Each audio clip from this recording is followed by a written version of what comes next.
सातारा जिल्ह्यातील वाई तालुक्यातील सिद्धनाथवाडी आणि कनूर परिसरात लागलेल्या भीषण वणव्यावर अखेर नियंत्रण मिळवण्यात यश आले आहे।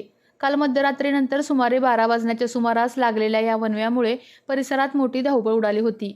या वणव्यावर नियंत्रण मिळवण्यासाठी स्थानिक नागरिक आणि वन विभागाच्या कर्मचाऱ्यांनी रात्रभर शर्थीचे प्रयत्न केले। या सर्वांच्या समन्वयातून आणि कठोर प्रयत्नामुळे अखेर वणवा आटोक्यात आणण्यात यश मिळाले आहे। त्यांच्या या धाडसी आणि समर्पित कार्यामुळे मोठे नुकसान टळल्याची माहिती वन विभागाकडून देण्यात आली आहे।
आपल्या तालुक्यातील जिल्ह्यातील बातम्या सर्वप्रथम पाहण्यासाठी आजच सातारा न्यूजला YouTube चॅनलवर सबस्क्राइब करा, लाईक करा, शेअर करा आणि बेल आयकॉन प्रेस करायला विसरू नका।